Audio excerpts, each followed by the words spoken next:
कभी सोचा है कि कैसे सिर्फ एक पैगाम ने इतिहास का पूरा रुख ही मोड़ दिया और एक बिल्कुल नए दौर की बुनियाद रख दी? तो आज हम अंतिम पैगंबर के उसी आसमानी मिशन की बात करेंगे जिसने दुनिया को हमेशा हमेशा के लिए बदल दिया। तो सवाल यही उठता है कि जब दुनिया जहालत यानी अज्ञानता के गहरे अंधेरे में डूबी हुई थी, तो वो रोशनी आई कहां से?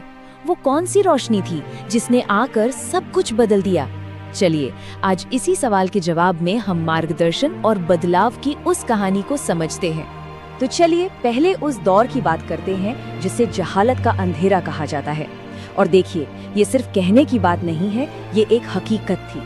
समाज में नाइंसाफी का बोलबाला था, ताकतवर कमजोर को कुचल रहा था और औरतों के पास तो उनके बुनियादी अधिकार तक नहीं थे।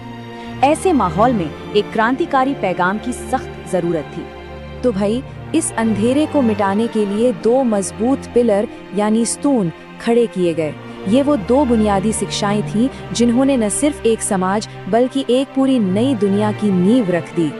सबसे पहला और सबसे मजबूत स्तंभ था एकेश्वरवाद, जिसे कहते हैं तौहीद। इसका मतलब एकदम साफ और सीधा था। इबादत यानी पूजा के लायक सिर्फ और सिर्फ एक ही खुदा है, अल्लाह।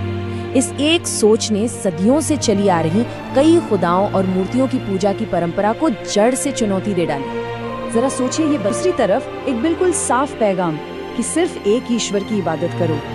ये सिर्फ एक मजहबी बदलाव नहीं था, बल्कि ये इंसान के सोचने के तरीके में एक बहुत बड़ी तब्दीली थी। और इस पैगाम को लेकर आए पैगंबरे आखिर यानी अंतिम संदेशवाहक। उनका मिशन था पवित्र कुरान के जरिए खुदा का आखिरी और मुकम्मल पैगाम पूरी इंसानियत तक पहुंचाना। और इसी के साथ आसमानी हिदायतों की वो कड़ी पूरी हो गई जो हजारों सालों से चली आ रही थी। लेकिन बात सिर्फ इबादत या आस्था पर ही खत्म नहीं होती थी। इसका असली मकसद तो जमीन पर एक इंसाफ पसंद समाज बनाना था। और सवाल ये है कि एक बेहतर समाज बनाने का रास्ता शुरू कहाँ से होता है? जवाब है एक बेहतर इंसान के किरदार से। देखिए, पैगंबर सल्लल्लाहु ने खुद अपने मिशन का निचोड़ इन अल्फाज में बताया था, मुझे अच्छे अखलाक यानी चरित्र और नैतिकता को मुकम्मल करने के लिए भेजा गया है। ये बात बिल्कुल साफ कर देती है कि समाज में बड़े बदलाव की शुरुआत इंसान के अंदरूनी बदलाव से होती है। अच्छा किरदार ही एक अच्छे समाज की असली बुनियाद है। और कमाल की बात यह है कि ये पैगाम किसी एक कबीले, एक देश या एक नस्ल के लिए नहीं था। इसे पूरी कायनात और सारी इंसानियत के लिए रहमत यानी करुणा का जरिया माना गया। मतलब इसकी शिक्षाएं यूनिवर्सल थीं, जो हर इंसान के लिए इंसाफ और हमदर्दी लेकर आई, चाहे वो दुनिया के किसी भी कोने में क्यों ना हो। तो इन नैतिक शिक्षाओं का जमीन पर असर क्या हुआ? नतीजा था सामाजिक इंसाफ की एक जबरदस्त लहर।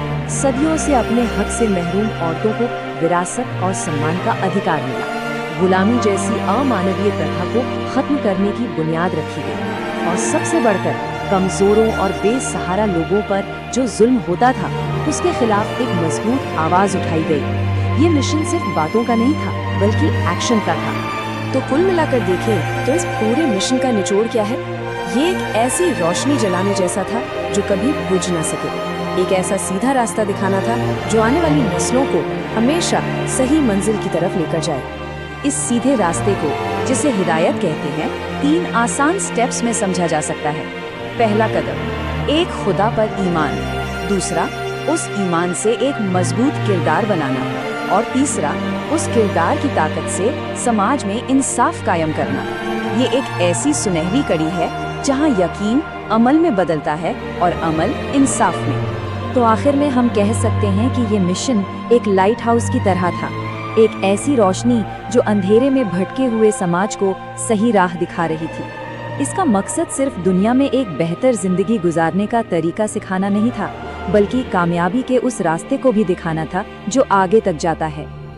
और अब हम आपको एक सवाल के साथ छोड़ जाते हैं। हिदायत यानी मार्गदर्शन का असली मतलब क्या है?